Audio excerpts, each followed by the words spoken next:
ಮುಖ್ಯವಾಗಿ ಪರಿಸರ ಸ್ನೇಹಿ ವಿಗ್ರಹಗಳ ಬಗ್ಗೆ ಹೇಳಬೇಕಂದ್ರೆ ಅರಿಶಿಣದಿಂದ ಮಾಡಿದಂತಹ ವಿಗ್ರಹ ಅತ್ಯಂತ ಪವಿತ್ರ ಮತ್ತು ಅದು ಒಂದು ಏನಂದರೆ ಪರಿಸರಕ್ಕೆ ಪೂರಕ. ಅದೇ ರೀತಿಯಾಗಿ ನಾವು ಮೊದಲಿನಿಂದ ಮಾಡ್ತಾ ಇರೋದು ಜೇಡಿ ಮಣ್ಣಿನ ವಿಗ್ರಹ. ಜೇಡಿ ಮಣ್ಣಿನ ವಿಗ್ರಹ ಏನಿರುತ್ತೆ ಅದು ಪರಿಸರ ಸ್ನೇಹಿ.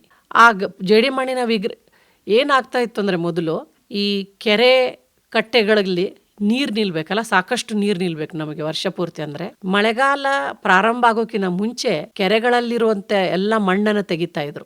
ಆ ಮಣ್ಣನ್ನು ತೆಗೆದು ಕೆರೆಯಲ್ಲಿ ನೀರು ನಿಲ್ಲುವಂಥ ವ್ಯವಸ್ಥೆ ಆಗ್ತಿತ್ತು ಅವಾಗ. ಆ ಮಣ್ಣಿನಿಂದ ಗಣೇಶನ ವಿಗ್ರಹ ಮಾಡ್ತಾರೆ. ನೋಡ್ರಿ ಎಷ್ಟು ಸೈಂಟಿಫಿಕ್ ಆಗಿ ಜೀವನ ಮಾಡ್ತಾ ಇದ್ರು ಮೊದಲಿನವರು ಅಂತ ಗೊತ್ತಾಯ್ತಾ. ಕೆರೆಯಲ್ಲಿರುವಂತಹ ಅಂದರೆ ಈಗ ನೀರು ಕೆರೆಗೆ ಹರ್ಕೊಂಡು, ನಾನು ಕೆರೆ ಎಕ್ಸಾಂಪಲ್ ಅಷ್ಟೇ ಹೇಳ್ತಾ ಇದ್ದೇನೆ, ಅದೇ ರೀತಿ ಎಲ್ಲ ಜಲಮೂಲಗಳಿಗೂ ಆಗ್ತದೆ. ಕೆರೆಯಲ್ಲಿ ಏನು ಹೂಳು ಅಂತ ಅಂತೀವಿ ನಾವು, ನೀರಿನ ಜೊತೆಗೆ ಮಣ್ಣು ಹರ್ಕೊಂಡು ಹೋಗ್ತಾ ಇರ್ತದೆ. ಆ ರೀತಿಯಾಗಿ ಹರ್ಕೊಂಡು ಹೋದಂಥ ಮಣ್ಣು ಕೆರೆಯಲ್ಲಿ ತುಂಬಿಕೊಳ್ತದೆ. ಆ ಮಣ್ಣನ್ನು ನೀರು ಇಲ್ಲದೆ ಇರೋ ಟೈಮಲ್ಲಿ, ಅಂದರೆ ಬೇಸಿಗೆ ಟೈಮಲ್ಲಿ ಆ ಮಣ್ಣನ್ನು ತೆಗೆದು ಈ ರೀತಿಯಾದಂತಹ ಒಂದು ಚಟುವಟಿಕೆಗಳಿಗೆ, ಕೃಷಿ ಚಟುವಟಿಕೆಗಳಿಗಾಗಲಿ ಅಥವಾ ಮೂರ್ತಿ ತಯಾರಿಕೆಗಾಗಲಿ ಬಳಕೆ ಮಾಡೋದು ಒಂದು ಪದ್ಧತಿಯಾಗಿತ್ತು. ಅದರದ್ದು ಮೂಲ ಉದ್ದೇಶನೇ ಅದೇ, ಕೆರೆಯಿಂದ ಮಣ್ಣನ್ನು ತೆಗೆಯೋದು.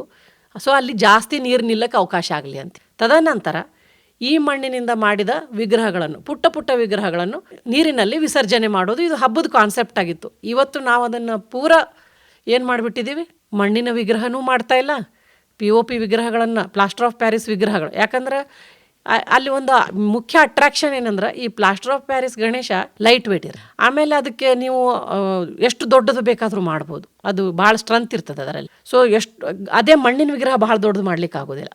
ಮೇನ್ ಪ್ರಾಬ್ಲಮ್ ಅಲ್ಲೇ, ಮಣ್ಣಿನ ವಿಗ್ರಹ, ದೊಡ್ಡದು ಮಣ್ಣಿನ ವಿಗ್ರಹ ಮಾಡ್ಲಿಕ್ಕೆ ಆಗೋದಿಲ್ಲ. ಆಮೇಲೆ ನಮ್ಮ ಒಂದು ಸಂಸ್ಕೃತಿಯಲ್ಲಿ ಒಂದು ಏನು ಭಾವನೆ, ನಮ್ಮ ಜನಮಾನಸದಲ್ಲಿ ಒಂದು ಭಾವನೆ ಏನಿದೆ ಅಂದರೆ ಈ ಗಣೇಶನ ವಿಗ್ರಹಕ್ಕೆ ಯಾವುದೂ ಒಂದು ಏನು ಮುಖ ಆಗಬಾರ್ದು ಅಂತ ಹೇಳ್ತಾರೆ. ಆ ಥರ ಒಂದು ಭಾವನೆ ನಮ್ಮಲ್ಲಿದೆ. ಆ ನಿಟ್ಟಿನಲ್ಲಿ ಏನಾಗ್ತದೆ, ಈ ದೊಡ್ಡ ಮಣ್ಣಿನ ವಿಗ್ರಹ ಮಾಡ್ಲಿಕ್ಕೆ ಬರೋದಿಲ್ಲ ಅಂಥೇಳಿ ಪ್ಲಾಸ್ಟರ್ ಆಫ್ ಪ್ಯಾರಿಸ್ ವಿಗ್ರಹಗಳನ್ನು ಮಾಡಲಿಕ್ಕೆ ಹೋಗ್ತಾರೆ. ಅದಕ್ಕೆ ನಾವು ಜನರು ನಮಗೆ ಬೇಡಪ್ಪ, ನಮಗೆ ಸಣ್ಣ ವಿಗ್ರಹ ಸಾಕು, ನಾವು ನಿರ್ಧಾರ ಮಾಡೋಣ. ನಾವು ಇವತ್ತು ವಿಗ್ರಹ ತೊಗೊಳಕ್ಕೆ ಹೋದಾಗ ನಮಗೆ 10 ಫೂಟು 20 ಫೂಟು 15 ಫೂಟು ಗಣಪತಿ ಬೇಕು ಅಂತ ಆರ್ಡರ್ ಮಾಡಿದಾಗ ಆ ವಿಗ್ರಹ ತಯಾರಕರಾದರೂ ಹೆಂಗೆ ಮಾಡ್ತಾರೆ ಹೇಳಿ? ಅವ್ರದ್ದು ಸಮಸ್ಯೆನ ವಿಚಾರ ಮಾಡ್ಬೇಕಾ? ದೊಡ್ಡ ವಿಗ್ರಹ ಮಾಡ್ಬೇಕಂದ್ರೆ ಅವ್ರು ಪ್ಲಾಸ್ಟರ್ ಆಫ್ ಪ್ಯಾರಿಸ್ ಮೊರೆ ಹೋಗ್ಬೇಕಾಗ್ತದೆ. ಅದಕ್ಕೆ ನಾನು ಜನರಲ್ಲಿ ಏನು ವಿನಂತಿ ಮಾಡ್ಕೋತೀನಿ ಅಂದರೆ, ನೀವೇ ನಿರ್ಧಾರ ಮಾಡಿರಿ, ನಮಗೆ POP ಗಣಪತಿನ ಬೇಡ, ಸಣ್ಣದ ಆಗಿರಲಿ, ನಮಗೆ ಚಿಕ್ಕದಾದ ಚೊಕ್ಕದಾದ ಮೂರ್ತಿನೇ ಇರಲಿ, ಮಣ್ಣಿನ ಮೂರ್ತಿನೇ ಇರಲಿ ಅನ್ನೋ ಭಾವನೆ ನೀವು ಒಂದ್ಸತಿ ನೀವು ಮನಸ್ಸು ಮಾಡಿದ್ರೆ ಬೇಕಾದ್ದನ್ನು ಮಾಡಬಹುದು. ಇದನ್ನು ನೀವೇ ಹೋಗಿ ನಮ್ಗೆ ದೊಡ್ಡ ವಿಗ್ರಹ ಬೇಕು, ತುಂಬ ಅಲಂಕಾರ ಇರುವಂಥ ವಿಗ್ರಹ ಬೇಕಂದಾಗ ಅವ್ರು ನಿಮಗೆ ಪ್ಲಾಸ್ಟರ್ ಆಫ್ ಪ್ಯಾರಿಸ್ ವಿಗ್ರಹ. ಸೊ ನಿಮ್ಮ ಮನಸ್ಸೊಳಗೆ ನೀವು ಇದನ್ನು ನಿರ್ಧಾರ ಮಾಡಿ, ಇಲ್ಲ ನಾನು ಇವತ್ತಿನಿಂದ ಸಾಂಪ್ರದಾಯಿಕವಾಗಿ ಮಣ್ಣಿನ ವಿಗ್ರಹ ಅಥವಾ ಅರಿಶಿಣದ ವಿಗ್ರಹನೇ ಪೂಜೆ ಮಾಡ್ತೀನಿ ಅಂತ ನೀವು ನಿಮ್ಮ ಮನಸ್ಸಲ್ಲಿ ಒಂದು ನಿರ್ಧಾರ ಮಾಡಿದ್ರೆ ಇದು ಬಹಳ ಸುಲಭವಾಗಿ ಇದೆಲ್ಲ ಚೇಂಜ್ ಆಗ್ತದೆ.